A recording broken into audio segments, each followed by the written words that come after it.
Gross domestic product, or GDP, and productivity are often quoted in relation to the economy. But what actually do these figures mean? What goes into them? And are there any issues with how they're compiled and used? Well, GDP is in theory the total value of the work done and the goods produced by a country each year. That figure then can be divided by the population to give the figure that represents the contribution to the total GDP of a country by the individual. This then enables direct comparisons with the GDP contributions in other countries. First thing to say about this figure, it's purely a monetary figure. It doesn't take into account any non-monetary contributions to the economy and to society. So if you're an individual and you look after an aging relative or stay at home to look after your children, that isn't counted towards GDP. However, if you pay someone to look after the relative or the children, that then does become part of the GDP. This means that there can be large parts of the genuine societal contributions which are actually excluded from the figures. To compile the data that goes towards the GDP figure, statisticians can't of course be certain about the money paid to everyone for all the work they do.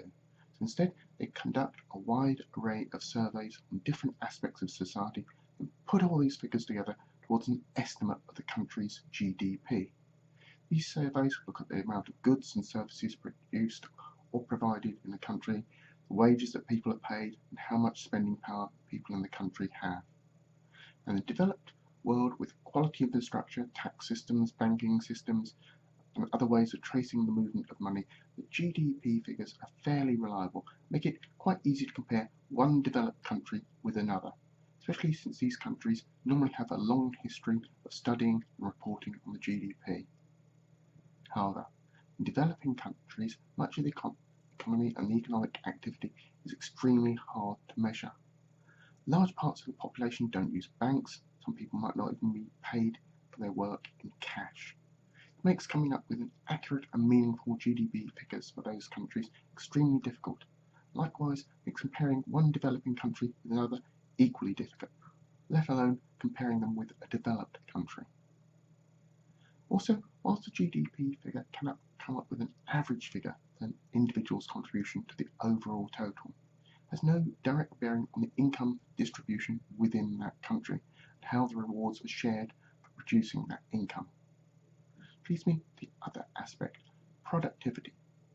Basically, the value of goods and services produced divided by the amount of labour required in their creation. So if the same amount of goods could be produced by fewer people, or if the same number of people produce more goods, then the productivity is said to rise. However, like GDP, productivity can be used to compare two countries. So if in one country it takes 9 people to make a car, in the other country it takes 10 people, then the first country is considered to be more productive than the second. It may lead companies to prefer to set up their business in the supposed more productive country. However, comparing a country's productivity, like GDP, is not quite that straightforward. There can be quite a lot of detail behind what seem to be relatively straightforward figures.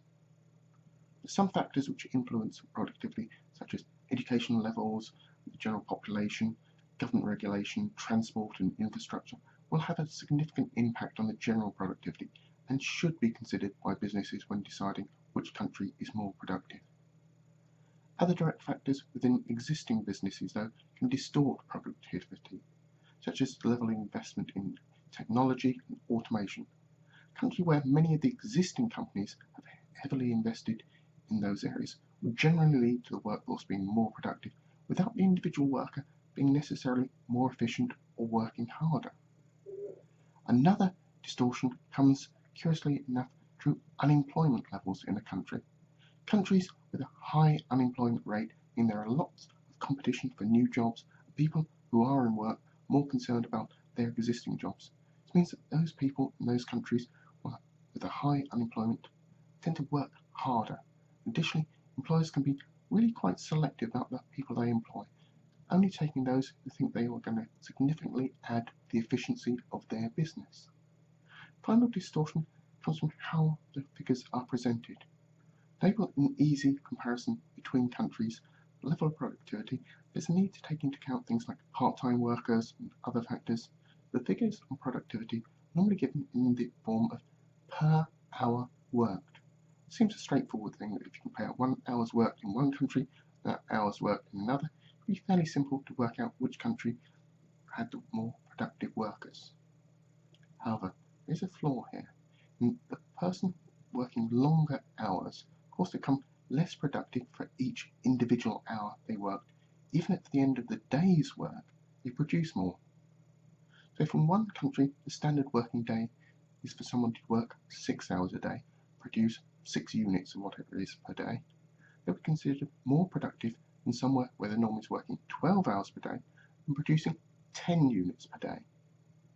This at-work issue can then be exacerbated in countries with a system of longer holidays and time off from work, again meaning that workers may spend less time in work but produce more goods and services when they are actually working.